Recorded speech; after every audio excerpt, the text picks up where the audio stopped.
Brother Rabbit certainly knew what he was talking about. Carrots are delicious, but they can be a bit temperamental to grow. If you thought getting kids to eat carrots was hard, try growing them in heavy clay soil. Hi, I'm Amy, and welcome to my channel. Today I'm going to share my version of the best way to grow carrots after many years of failures. Carrots are a root crop, as we all know.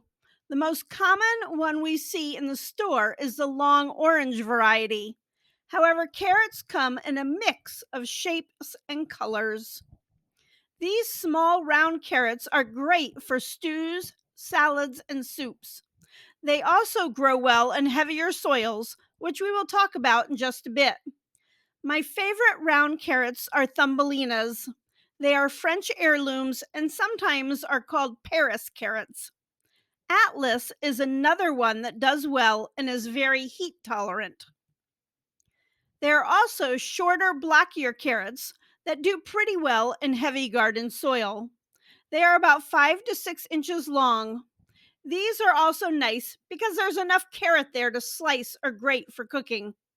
Chantenay red core is my favorite one to grow. The other one I like is little finger. These carrots grow 9 to 10 inches long and are the more commercial types. 85% of commercial carrots are grown in California where they have suitable sandy soil. Yellow and purple carrots are making a comeback, and there are some fabulous heirloom varieties. Dragon is a purple variety that tastes wonderful.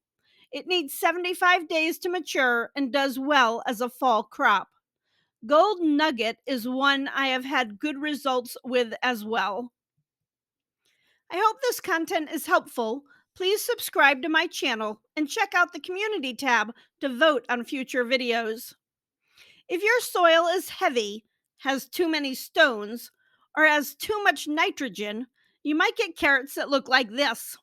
They are good for memes, but not much else. Carrot seeds are quite small and can be difficult to handle. You can mix them with a bit of sand, which helps to spread them out. Sometimes people mix them with radish seeds. Carrot seeds take 10 to 14 days to germinate, so be patient. I start planting carrots around mid-March.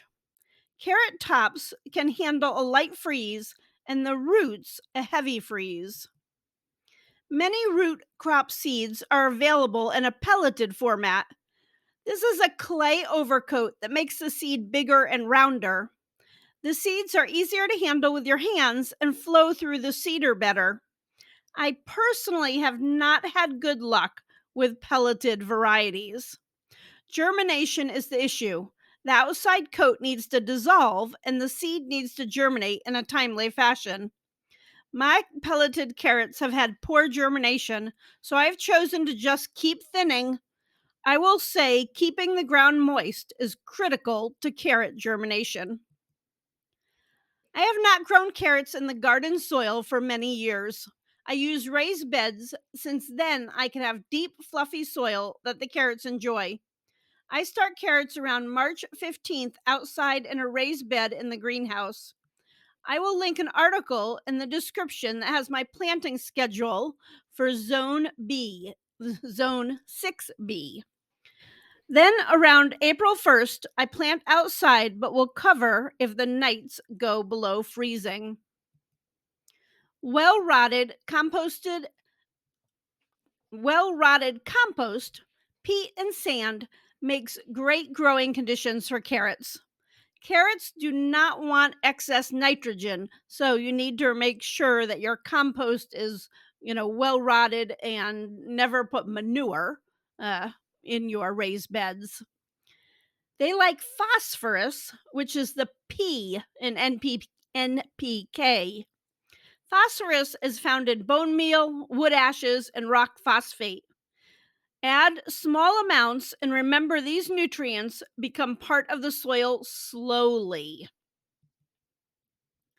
Place seeds and thin to 2 inches apart with rows 12 inches apart. Carrots like to be moist, so a straw mulch helps keep moisture in and inhibit weeds. However, if you watched my slug video, you know that slugs enjoy keeping house under straw. Carrots do well in the square foot gardening method. Plant 16 carrots per square. These carrots are planted near onions, which is a good companion crop for them. For grow bags, use a 7-gallon bag or container and plant 12 carrots. Grow bags are good for carrots because they offer excellent air circulation around the roots. Another benefit of using grow bags or raised beds is that it helps protect the carrots from carrot maggots. Carrots don't have too many problems. Carrot rust is one of them. The carrot fly lays eggs in the soil around root crops, especially carrots and parsnips. The larvae eat on the root, which causes damage and may stunt growth. The good news is that this pest overwinters in the pupae form in the soil and can be disrupted by fall tilling and letting wild birds or chickens scratch at the ground.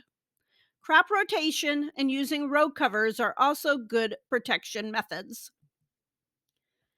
Carrots like to be moist. Before planting carrots from seed, water the soil thoroughly. That will help with germination.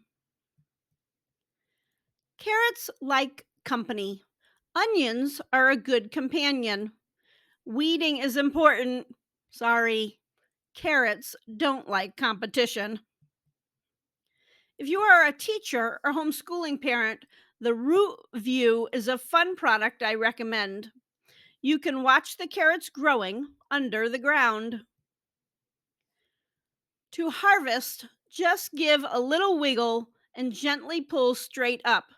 If your carrots are a bit crowded, you can just pull one up every other one and let the others grow.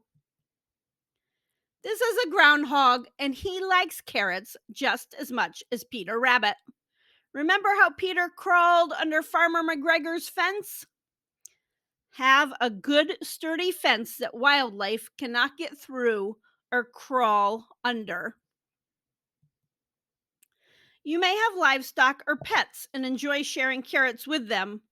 Carrots were an important livestock food before commercial grains were even available. You can harvest carrots one at a time or as they are ready. Or if you have a large patch, use a fork to gently lift them from the soil. Carrots have tons of good uses and are easy to store. They will do well in a bucket of sand.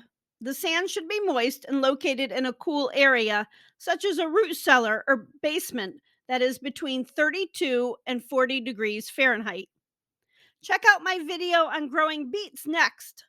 Thanks for watching, and I hope you have a fabulous day.